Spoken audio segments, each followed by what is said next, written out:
ওই বেটা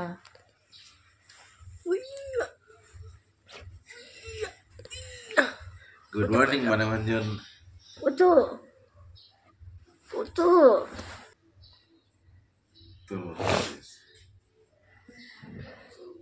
তুমি কি পয়সা খরচ করে ঠান্ডায় লেপ পরে দিয়ে বাড়িতে ঘুম হচ্ছিল না আপনার?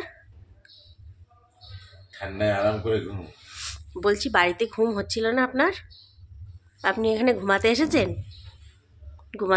চলেন জিমে যাব। আসেন, চলেন, যাবেন? পাহাড় দেখবেন? চোখটা খোলেন, ওই দেখেন পাহাড় দেখা যাচ্ছে। পাহাড় থেকে পাহাড় দেখাচ্ছে, অপূর্ব সুন্দর স্মৃতি। খুলে দেবো যান না? ওই দেখ পিকু, দেখতে পাবি না। ওই দেখো দেখো অবস্থা দেখো। অনেক ধন্যবাদ সকালে এরকম একখানা চায়ের জন্য।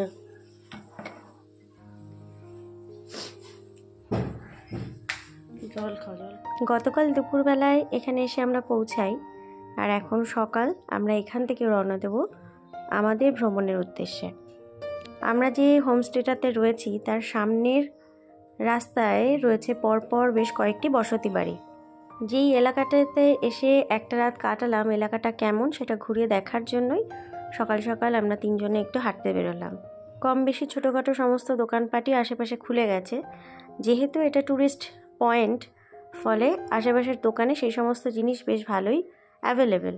আর বাদিকে রয়েছে একটি স্কুল বাস। এটি একটি আইসিএসই বোর্ডের স্কুলের বাস। এখানে এসে বেশ অনেকটা সময় দাঁড়িয়ে রয়েছে। এলাকার বাচ্চাগুলো সমস্ত পরপর সারিবদ্ধভাবে দেখলাম বাসে উঠে গেল, আর প্রত্যেকের গায়েই স্কুলের জ্যাকেট।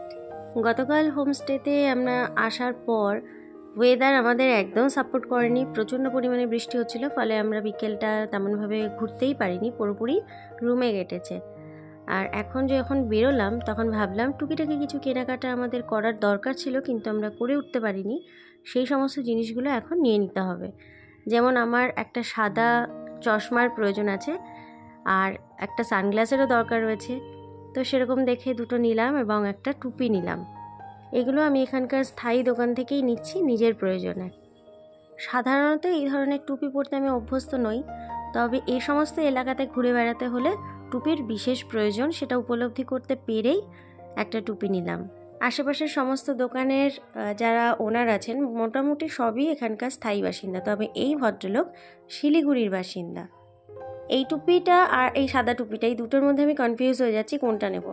এটা দেখতে বেশ ভালো লাগছে কালো রঙেরটা, তবে সাদা রঙের ভেতরটাতে বেশ ওয়ার্ম একটা ফিল পাচ্ছি।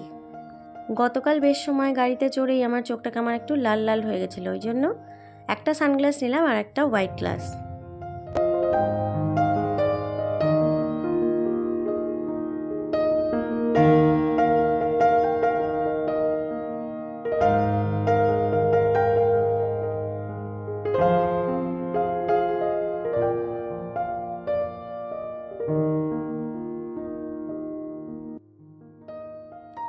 তো এবারে আমরা আবার দোকান থেকে বেরিয়ে সিদ্ধান্ত নিলাম কিছু শুকনো খাবার দাবার নেওয়ার, কারণ আমরা এখন বেশ অনেকটা সময় আবার গাড়িতে জার্নি করব।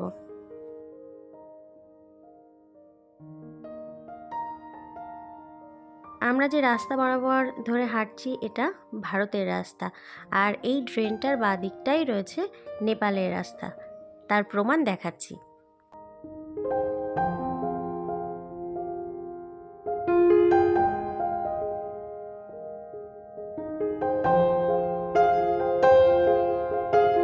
এই সিঁড়ি ধরে উঠে গেলেই আবার সামনে রয়েছে নেপাল বাজার। এত কিছুর মধ্যেও মেয়েদের চোখ ঠিক কোথায় যায় দেখুন। এই দোকানের সামনে জানলা দিয়ে খোলা রয়েছে একটা বক্স, যার মধ্যে রয়েছে গোল গোল পাঁপড় ফুচকা। আমাদের এলাকায় যে ধরনের ফুচকা পাওয়া যায় সেই ধরনের ফুচকা এইখানে তৈরি করে মচমচে ওইভাবে বানানোটা ঠিক সম্ভব হয় না এদের পক্ষে। আমরা যে সমস্ত শুকনো খাবারপত্র নিয়ে বাড়ি থেকে বেরিয়েছিলাম সেগুলো প্রায় শেষ, তো বেশ কিছু শুকনো খাবারপত্র নেব। তো তার মধ্যে পিকুকে বলেছি দু এক প্যাকেট নিজের জন্য বিস্কুট নিয়ে নে। তো তার জন্য যে এখানে কত সময় কাটিয়ে দিল সে ধারণার বাইরে। তো এর মধ্যে একটা জিনিস আপনাদের দেখাই, এখানে বিক্রি হয় ভীষণ পরিমাণে স্প্যাগেটি। যে কোনো ধরনের নুডলস, পাস্তা, স্প্যাগেটি, মোমো সমস্ত এখানে দেখছি বেশ বেশি পরিমাণেই বিক্রি হয়। নেপাল মার্কেটের মধ্যে যদি কোনোভাবে যান সেক্ষেত্রে হয়তো নিজেদের পরিচয়পত্র জমা দিয়ে তবেই ওই মার্কেটের মধ্যে ঢুকতে হয়। আমরা যে হোমস্টেতে রয়েছি তার পাশে পরপর লাইন দিয়ে রয়েছে এই হোমস্টেগুলো। নেপাল মার্কেটের একদম কাছেই আমরা ছিলাম। আর নেপাল মার্কেটে ঢুকতে হলে নিজেদের পরিচয়পত্র জমা দিয়ে ঢুকতে হয়। তো সেক্ষেত্রে আমাদের সময় সাপেক্ষ ব্যাপার বলে আমরা এই মুহূর্তে আর ওদিকটায় গেলাম না। আমাদেরকে তৈরি হয়ে আবার যেহেতু বেরোতে হবে, তো আপনাদের সঙ্গে শেয়ার করি আমরা যেমন বাড়িতে ধুনোচি জ্বালাই, এখানকার মানুষ জ্বালাই এরকম জিনিস। প্রত্যেকেই দেখলাম সকালবেলায় বাড়ির সামনে এরকম একটা জিনিস জ্বালিয়ে দিয়েছে, খুব সুন্দর একটা স্মেল বেরোচ্ছে ওটা থেকে। গ্লোরি হোমস্টে এটাতে আমরা রয়েছি। আর এর নিচটাতে আছে ফিটনেস ক্লাব, অর্থাৎ বেশ বড় একটা জিম। এখানে 3 তলায় আমরা রয়েছি। এই হচ্ছে আমাদের ব্যালকনির দরজা, বাদিকে রয়েছে আমাদের রুমের জানালা। এই হোমস্টের একদম উল্টো দিকেই রয়েছে একটা খাড়া সিঁড়ি, যেটা থেকে নেমে গেলে একদম নিচের বাড়িগুলোতে যাওয়া সম্ভব।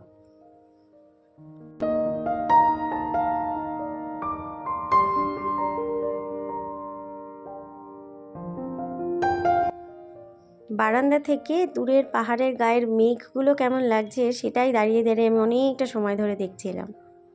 এই পাহাড়ের মাঝ বরাবর চলে গেছে রাস্তা, যেখান থেকে আমাদের মতন যারা ট্যুরিস্ট রয়েছে তারা প্রত্যেকেই কম বেশি যাতায়াত করে। গতকাল রাতে জানলা থেকে বেশ সুন্দর আলো বোঝা যাচ্ছিল, তো সেটা এখন কোনোভাবেই ক্যামেরাবন্দি করা যাচ্ছে না। পাহাড়ের গায়ের মেঘ কেমন দেখতে হয় এটাও একটা সুন্দর স্মৃতি। সকালের জলখাবারে ছিল লুচি আর আলুর তরকারি। আমার আর পিকুর খাবার এক প্লেটে আমরা নিয়ে নিয়েছি। পিকু রেডি হয়ে গেছে, এরপর একটা জ্যাকেট চাপালেই ভদ্রলোক বেরোতে পারবে।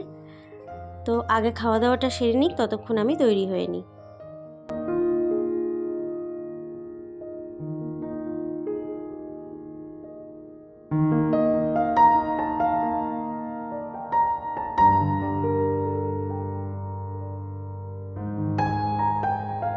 তিনটে সোয়েটার টোটালে পরতে হয়েছে।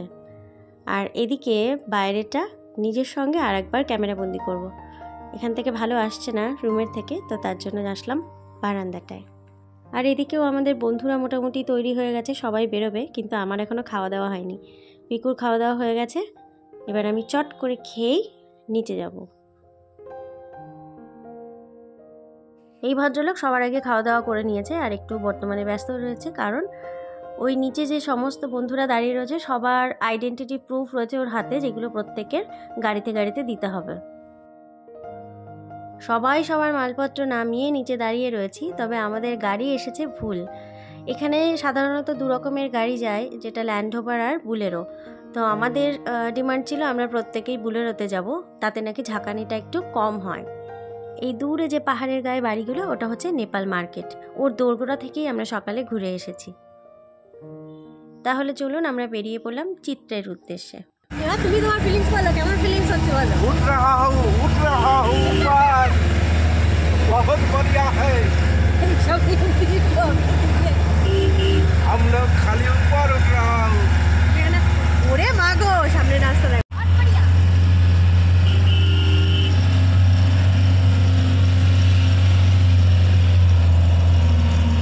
ক্রমশ উপর দিকে উঠতে উঠতে ওর গায়ে ধাক্কা খেতে খেতে অবশেষে আমরা পৌঁছে গেছি চিত্রের কাছে।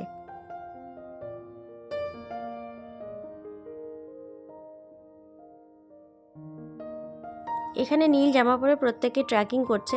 তো পাহাড়ি রাস্তায় যারা ট্রেকিং করতে পারে তাদের শরীরের ক্ষমতার থেকেও আমি চিন্তা করি যে তাদের হৃৎপিণ্ডের ক্ষমতা কতখানি। এটা হলো চিত্রে ভিউ পয়েন্ট। তবে আমাদের দুর্ভাগ্য আজকের ওয়েদার প্রচণ্ড খারাপ, চারিদিক মেঘে ঢাকা। এখান থেকে না হলে পাহাড়ের ভিউগুলো খুব সুন্দর পাওয়া যেত। তো যাই হোক, চলুন যেটুকু দেখা যায় তাই আমরা ঘুরে আসি। আমরা যত উপর দিকটায় উঠছি ততই দেখছি যেন মেঘে ঢাকা। চারপাশটা দেখুন, কয়েক মুহূর্তের মধ্যেই পুরো একদম মেঘাচ্ছন্ন হয়ে গেল।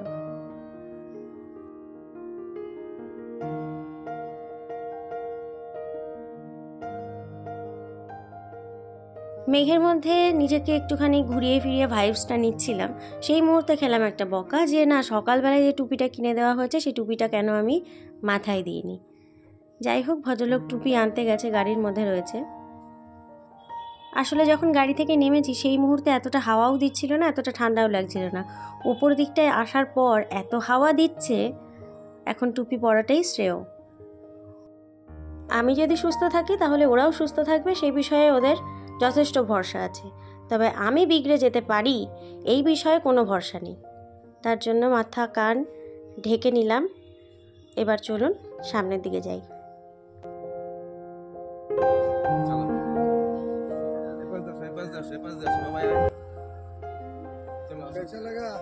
बहुत बढ़िया बहुत बढ़िया উঠতে কেমন লাগছে? हेवी লাগছিল আমরা বলছি আপনার ফিলিংস क्या है? उठ रहा हूँ बहुत बढ़िया फीलिंग्स है ए আসো ও ছবি চিত্রে ভিউ পয়েন্টে, অর্থাৎ এই টপ পয়েন্টটাতে কখনো যদি কেউ বেড়াতে আসেন তো এখানে এসে একদমই হুটোপাটা করাটা ঠিক হবে না। কারণ এখানে কম বেশি সবারই একটা শ্বাসের প্রবলেম কিন্তু আমরা বুঝতে পারছি, কারণ এখানটাতে বেশ অক্সিজেনের অভাব আমাদের অনুভূত হচ্ছে। এই ভিউ পয়েন্টের একদম টপে খুব সামান্য কয়েকটা হোমস্টে রয়েছে, আর যেগুলো রয়েছে হচ্ছে নেপাল সীমান্তে। আমাদের বন্ধুদের গ্রুপ চলে গেছে নেপালে, আর আমরা রয়েছি ভারতে। এখান থেকে ওদের ছবি তোলাগুলো দেখছি, এবার আমরাও যাব। তুমি ইন্ডিয়া, আমি নেপালে। আরে সব হাত মিলিয়ে নিলে হ্যাঁ, ফরেন কান্ট্রি আর Foreign ওন country। কান্ট্রি সেই ব্যাপার তো বৌদা তুমি ইন্ডিয়ায়, আমি নেপালে। হ্যাঁ, বাবাই বাবাই আয় ইন্ডিয়া নেপালে হাত মেলা দাঁড়াও দাঁড়াও কোথাতে নেপালে একটু ফটো তুলি। চলো। নেপালে ছবি তুলবা দাঁড়াও নিচে রয়েছে চিত্রে মনস্ট্রি। তো ওই চূড়া দেখতে পাচ্ছি যেটা গাড়ি থেকে দেখা যাচ্ছিল। এবারে আমরা ওখানটাতে ঘুরতে যাব। সান্দাকফু যাওয়ার উদ্দেশ্যে যে সমস্ত ট্যুরিস্টরা আসে তার মধ্যে অনেকেই এই চিত্রেতে এসে স্টে করে। এর উচ্চতা মোটামুটি 2530 মিটার। চিত্রে ছোট্ট একটা পাহাড়ি গ্রাম, তো এলাকাটা খুব বেশি বড় না। যতটুকু আশপাশটা দেখলাম তাতে তাই মনে হলো। 1850 সালে একজন বৌদ্ধ সন্ন্যাসীর দ্বারা এই মনস্ট্রি তৈরি হয়েছিল, এটাই আমি পড়েছিলাম। তো সেই মনস্ট্রি এখন নিজের চোখে দেখব। এই বৌদ্ধ মন্দিরের সামনে থেকে রয়েছে সুন্দর করা রাস্তা, যেটা থেকে ধীরে ধীরে নেমে যাচ্ছি আমরা চিত্রে মনস্ট্রির দিকে।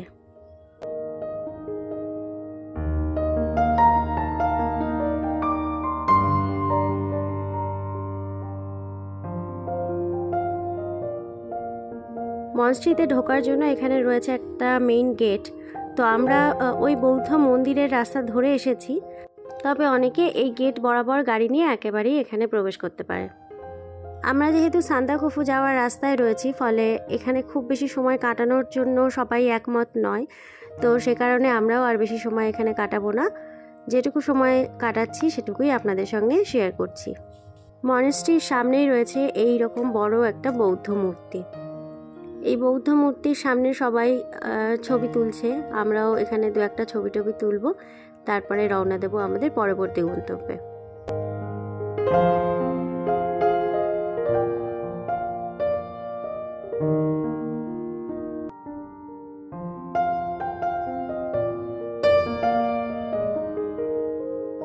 আমি অনেক আগে গল্প শুনেছিলাম যে বৌদ্ধ মন্দিরের পাশে এরকম ছোট ছোট নুড়ি পাথর বা ইট দিয়ে একটার পর একটা সাজিয়ে নাকি বিল্ডিং বানায় অনেকে। তাদের বিশ্বাস, তাদের মনের বাসনাটা নাকি তাহলে খুব সুন্দর বিল্ড আপ করে। যাই হোক, সেটাও সেরকমই একটা দৃশ্য এখানে দেখতে পেলাম। হেঁটে হেঁটে উঠে তোমার কেমন ফিলিংস বলো বলো বলো বাবারে বুক কেঁপে যাচ্ছে, ধরধর করছে বুক, আর বলা যাচ্ছে না নিঃশ্বাস ফেলাচ্ছি।